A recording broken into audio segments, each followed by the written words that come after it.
विद्यार्थी मित्रांनो, आज आपण पाहणार आहोत काझीरंगा. हे स्थूल वाचन आहे वसंत अवसरे याचं. आपण त्याखालील स्वाध्याय पाहूया. तर प्रश्न पहिला आहे, काझीरंगा अभयारण्याची वैशिष्ट्ये खालील मुद्द्यांना अनुसरून लिहा. तर पहिला आहे भौगोलिक वैशिष्ट्ये आणि प्राणी जीवन. तर भौगोलिक वैशिष्ट्यामध्ये लिहायचंय की साऱ्या भारताचे भूषण असलेले काझीरंगा हे अभयारण्य आसाम राज्यात सुमारे 265 चौरस किलोमीटर परिसरात वसलेले आहे. या परिसरात सर्वत्र चिखल खूप जास्त प्रमाणात आढळतो. इथल्या कमरे इतक्या चिखलातून फिरणे माणसाला अशक्य असते. त्याचबरोबर इथे सर्वत्र इतके उंच गवत वाढलेले असते की त्यामध्ये हत्तीवरून बसलेला माणूसही लपून जातो. पुढे आहे की प्राणीजीवन. तिथले प्राणीजीवन विचारले काझीरंगा येथील. या अभयारण्यात वावरणाऱ्या प्राण्यांमध्ये इतकी विविधता आहे की अशी विविधता एक आफ्रिका सोडल्यास इतरत्र कुठेही आढळत नाही. हुलॉक नावाचा शेपटी नसलेले जे माकड आहे, वानर, फक्त इथेच आढळतो. आसामचे वैशिष्ट्य दाखविणारा दुसरा खास प्राणी म्हणजे एकशिंगी गेंडा होय. या ठिकाणी सगळे वन्य पशु बहुतेक सकाळी लवकर किंवा सूर्यास्ताच्या वेळी पाहायला मिळतात. इथल्या गवतामध्ये मनसोक्त चरणाऱ्या रानम्हशींचा कळप पाहिला की मन असं आनंदून जाते. किंचित काळसर अंगावर अस्पष्ट पांढुरके ठिपके असलेल्या हरणांचा उड्या मारत वेगाने पळत जाणारा कळप पाहिला की मन समाधानाने भरून जाते. पुढचा प्रश्न पहा. प्राण्यांचे गंतज्ञान या संकल्पनेबाबत तुमचं मत लिहा. तर काझीरंगा अभयारण्यातील कमरे इतक्या चिखलातून फिरणे माणसाला अशक्य आहे. शिवाय या ठिकाणी सर्वत्र खूप उंच गवत वाढलेले दिसते. त्यामुळे इथे जंगल सफारीसाठी 15-20 हत्ती खास शिकवून तयार केले आहेत. या प्राण्यांचे गंधज्ञान फारच जबरदस्त असते. तोंड हवेत फिरवून चारही दिशांचा वास घेऊन आपल्या शत्रूचा, थोडक्यात जवळपास असलेल्या मृत्यूचा अंदाज त्यांना घेता येतो. त्यामुळे सावधपणे चालत चालत ते पुढचा रस्ता पार करतात. शिवाय जमिनीचा व गवताचा वास घेत घेत परतीचा प्रवास सहजपणे त्यांना करता येतो. पुढचा प्रश्न पहा. काझीरंगा ही कर्दम भूमी आहे. हे विधान सोदाहरण स्पष्ट करा. तर भारताच्या आसाम राज्यात इतर राज्याच्या तुलनेत थोडा जास्त पाऊस पडतो. त्यामुळे या भागात झाडे झुडपे गवत भरपूर उगवते. त्यामुळेच येथील काझीरंगाच्या अभयारण्यात चिखल खूप जास्त प्रमाणात आढळतो. काही ठिकाणी तर कमरे इतका चिखल आढळतो. त्यातून फिरणे माणसाला अशक्य होऊन जाते. या चिखलामुळेच वैशिष्ट्यपूर्ण असं की एकशिंगी गेंडा या अभयारण्यात आढळतो.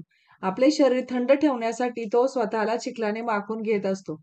चिखलात पूर्णपणे माखलेला गेंडा चिलखत घालून पहाऱ्यावर उभ्या असलेल्या एखाद्या विशालकाय योद्ध्यासारखा वाटत असतो. एक प्रकारे नैसर्गिक संरक्षणच गेंड्याला निसर्गाने बहाल केल्यासारखे वाटते. पुढचा प्रश्न पहा. टिपा लिहा. तर या टिपा लिहामध्ये पहिला आहे वैजयंती. तर काझीरंगा या अभयारण्यात प्रवाशांना फिरवून आणण्यासाठी आसाम सरकारने जे 15-20 हत्ती शिकवून तयार केले, त्यापैकी एक हत्ती म्हणजे वैजयंती. ती इतर वन्य पशूंना घाबरत नाही. शिवाय दाट गवतातून ती सहज मार्ग काढते. जंगलात फिरण्यासाठी लेखकाला तीच हत्ती मिळाली होती. ती खूप देखणी, इंद्राच्या ऐरावताची मुलगी शोभेल अशीच होती. गवतातून चालताना जणू रेशमी साडी सळसळते आहे अशा ऐटीत ती चालत होती. मात्र माहुताच्या सगळ्या आज्ञा ती मानत होती. तिचे गंधज्ञान फारच जबरदस्त होते. किंकाळी फोडून आणि तोंड हवेत फिरवून चारही दिशांचा वास घेऊन जणू मृत्यू आजूबाजूला कुठे रेंगाळत आहे काय याचा अंदाज ती घेत असते, असे लेखकाला एकदा जाणवले. काझीरंगाचा विस्तीर्ण वनप्रदेश तुडवत भिजलेल्या वाऱ्यावर मंद मंद गतीने तरंगत गिरक्या घेणाऱ्या गवताचा सुगंध घेत तसेच स्वतः बरोबर इतर प्रवाशांना जंगल भटकतीचा आनंद मिळवून देणारी जी वैजयंती एक उत्कृष्ट सोबतीनच म्हणावी लागेल. पुढचा आहे एकशिंगी गेंडा.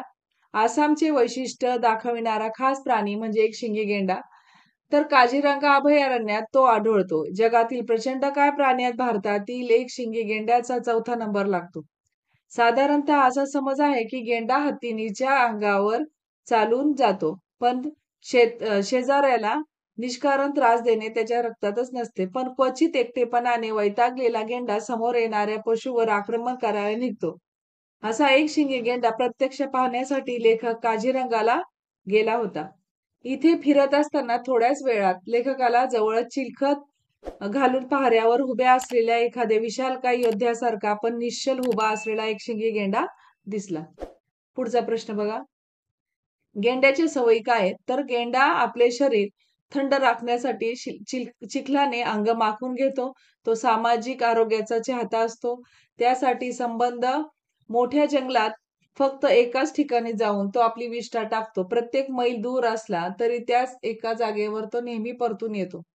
वाटेल तेथे घाण टाकू नये, शेजार-पाजाऱ्यांना त्रास देऊ नये, असे वागू नये, हे समजणारा गेंडा खरोखरच शहाणा व्यक्ती आहे असे म्हणावे लागेल. गाय बगळे पुढच्या प्रश्नामध्ये पहा. वैजंती हत्तीनीवर बसून लेखक जंगल सफारी करत होता. त्यावेळी उंचच उंच गवतातून 5-15 म्हशींचा कळप शांतपणे चरताना त्याला दिसला.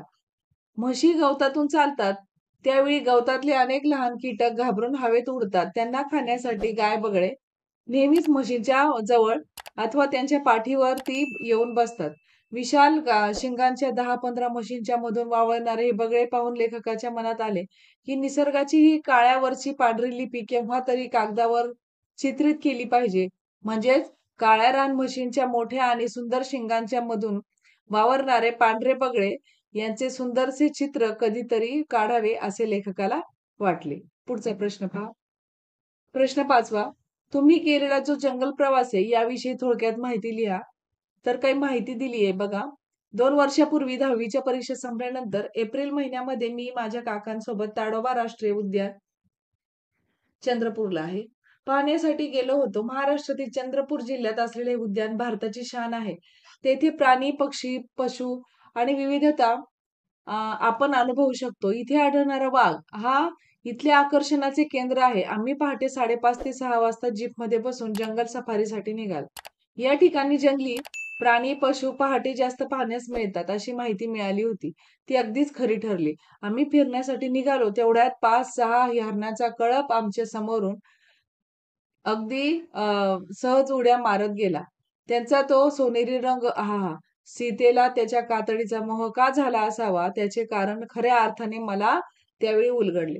पशुपक्ष्यांच्या किलबिलाटाने सारे वातावरण धुंद झाले होते. डोक्यावरून निर्भयपणे उडत जाणाऱ्या बगळ्यांची रांग पाहिली आणि बालकवींची श्रावण मास कविताच आठवली. डोक्यावर शिंगांचा संभार मिरवणाऱ्या काळविटांचा कळप गवतामधून चरताना पाहिला आणि क्षणभर हरखूनच गेलो. दिवसभर भटकंती करून थकून परतीच्या वाटेवर निघालो. प्रवासी बंगला 15-20 मिनिटाच्या अंतरावर असेल नसेल आणि तितक्यातच अचानक रस्त्यावर ताडोबाच्या राजाचे भव्य दिव्य दर्शन घडले. चालकाने जीप थांबवली आणि काहीही हालचाल न करता शांतपणे समोरच्या वाघाकडे पाहण्यास सांगितले. त्याची ती भेदक नजर, डौलदार चाल पाहताना आम्हाला कसलेही भान उरले नव्हते.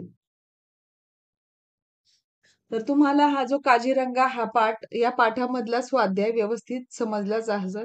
पेपरला स्थूल वाचनला पॅसेज दिला जात नाही. तुम्हाला प्रश्न उत्तरे पाठ करावीच लागतात. ती पाठ करण्यापेक्षा ती समजून घेणं योग्य आहे. ठीक आहे.